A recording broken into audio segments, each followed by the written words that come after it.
ഇത് മാസ് മോട്ടോഴ്സിൽ നിന്നാണ് ഹീറോൻ്റെ ഡ്യൂറ്റ് വണ്ടി നമ്മൾ വർക്കിന് വേണ്ടിയിട്ടുണ്ട്. നിലവിൽ നമുക്ക് അതിനകത്ത് പറഞ്ഞേക്കുന്നത് ജനറൽ സർവീസ് ഉണ്ട്, അതേപോലെ തന്നെ ലെഫ്റ്റ് സൈഡ് മിറർ പൊട്ടിയിട്ടുണ്ട്. അപ്പോൾ അതൊന്ന് മാറ്റി വയ്ക്കണം. വാട്ടർ സർവീസ് ചെയ്യണം.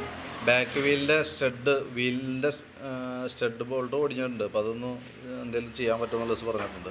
ഇത്രയും കേസാണ് മെയിനായിട്ട് പറഞ്ഞാണ് അവർക്ക് കേട്ടോ. അപ്പോൾ നമ്മൾ അതിൻ്റെ വണ്ടി ഓടിച്ച് നോക്കി ബാക്ക് വീലിൻ്റെ ഭാഗം എന്ന് പറഞ്ഞാൽ നമ്മൾ ചെക്ക് ചെയ്ത് വരുന്നുണ്ട്. ബാക്കിലത്തെ ഹബ്ബുമെന്നുള്ള സ്റ്റഡാണ് ഒടിഞ്ഞു പോയേക്കണേ. അപ്പോൾ നിലവിൽ നമുക്കത് വെൽഡിങ് ലെയ്ത്തിലൊക്കെ കൊടുത്ത് മാറ്റിയെടുക്കേണ്ട സംഭവമാണത്. കാരണം ഓൾറെഡി ഷെഡാകുമ്പോൾ വെൽഡ് ചെയ്തിട്ടൊക്കെ അഴിച്ച് മാറ്റിയിട്ട് വെക്കാനായിട്ട്. ഇപ്പോൾ നിലവിൽ ഈ ഇതുമേ നിന്നോളും, ബോൾട്ട് നിന്നോളും, ആ 3 നിന്നോളും, വേറെ പ്രോബ്ലം ഒന്നുമില്ല. അത് ഓവർ ടോർക്കിൽ ടൈറ്റ് ചെയ്ത് പൊടിഞ്ഞു പോയിക്കണതാണ്. അത് പരമാവധി അത് ഓടിക്കോളും, വേറെ പ്രോബ്ലം ഒന്നുമില്ല.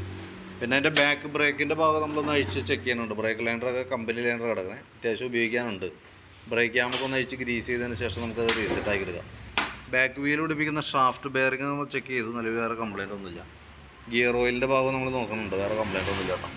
പിന്നെ അതേപോലെ തന്നെ നമ്മളതിൻ്റെ എയർ ഫിൽറ്ററൊക്കെ ഒന്ന് അഴിച്ച് ക്ലീൻ ചെയ്ത് റീസെറ്റ് ചെയ്യുന്നുണ്ട്. ക്ലീൻ ചെയ്യാൻ വേണ്ടി അഴിച്ചാണ്, പക്ഷേ അതൊക്കെ അത്യാവശ്യം നല്ല രീതിയിൽ തന്നെ പൊടി കാര്യങ്ങളൊക്കെ ഉണ്ട് ഇതിനകത്ത്.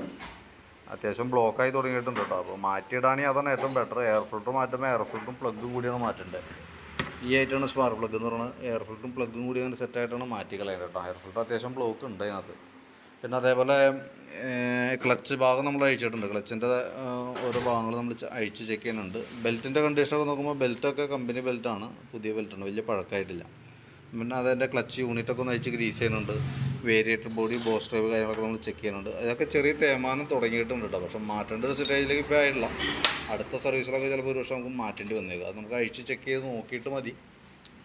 പിന്നെ അതിൻ്റെ ബെൻഡെക്സിൻ്റെ ഭാഗം നമ്മൾ ചെക്ക് ചെയ്ത് വർക്കിംഗ് ഓക്കെയാണ്. ഇതിൻ്റെ ഈ ഒരു വീല് ഡാമേജ് ഉണ്ട്. വീല് ഡാമേജ് എന്ന് പറഞ്ഞാൽ അതിൻ്റെ വന്ന ടീത്തറുണ്ടല്ലോ, പല്ലുകൾ ഇവിടെ ഒരെണ്ണം വന്നിട്ട് ഒടിഞ്ഞു പോയിട്ടുണ്ട്. അത് ആ സെൽഫ് മോട്ടറുമേ നിന്ന് ബെൻഡെക്സ് വന്ന് ടച്ച് ആവുന്ന ഭാഗമാണത്. അപ്പോൾ ആ വീല് നമുക്ക് കൈയോടെ മാറ്റി കളയണം. അതല്ലെങ്കിൽ എന്താ പ്രോബ്ലം എന്ന് വെച്ചാൽ ബാക്കിലത്തെ പല്ലുകൾ ഓരോന്ന് പെട്ടെന്ന് ഒടിയാനായിട്ട് തുടങ്ങും. നല്ല ബെൻഡെക്സൊക്കെ പെട്ടെന്ന് കട്ടായി പോകാനൊക്കെയുള്ള സാധ്യത കൂടുതലാണ്.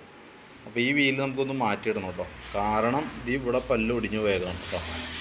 അപ്പോൾ പിന്നെ നമുക്ക് അതിൻ്റെ കുറച്ച് പൊടി കാര്യങ്ങളൊക്കെ ഉണ്ടാക്കുന്ന എയറടിച്ച് ക്ലീനാക്കി റീസെറ്റാക്കി എടുക്കാം. പിന്നെ എഞ്ചിൻ ഹെഡിൻ്റെ ഭാഗം ചെക്ക് ചെയ്ത് വേറെ പറയത്ത കംപ്ലയിൻ്റ് ഒന്നുമില്ല. കാർബേറ്ററിൻ്റെ ഭാഗത്തും പ്രത്യേകിച്ച് കംപ്ലയിൻ്റ് ഒന്നുമില്ല. അതായത് ഓവർഫ്ലോ, മിസ്സിങ് അങ്ങനത്തെ പ്രശ്നങ്ങളൊന്നും പ്രത്യക്ഷത്തിൽ കംപ്ലയിൻ്റ് ആയിട്ട് കസ്റ്റമർ പറഞ്ഞിട്ടില്ല. നമ്മൾ ചെക്ക് ചെയ്ത സമയത്ത് വേറെ കംപ്ലയിൻ്റ് ഒന്നും കിട്ടിയിട്ടില്ല കേട്ടോ. കാർബേറ്റർ വേറെ പ്രത്യേകിച്ച് കംപ്ലയിൻ്റ് ഒന്നും ഇനിയത്തെ സാഹചര്യത്തിൽ തൊടാതിരിക്കണമെന്നാണ് നല്ലത്. പിന്നെ ഫ്രണ്ടിലേക്ക് വരുമ്പോൾ ഫ്രണ്ട് വീൽ ബെയറിംഗ് ഒക്കെ ചെക്ക് ചെയ്ത് വേറെ കുഴപ്പമൊന്നുമില്ല. അതിൻ്റെ ഈ ഒരു ബ്രേക്കിൻ്റെ കേബിൾ ലോഡായിട്ട് നിൽക്കുന്നുണ്ട്, അതൊന്ന് മാറ്റിയിടണം കേട്ടോ.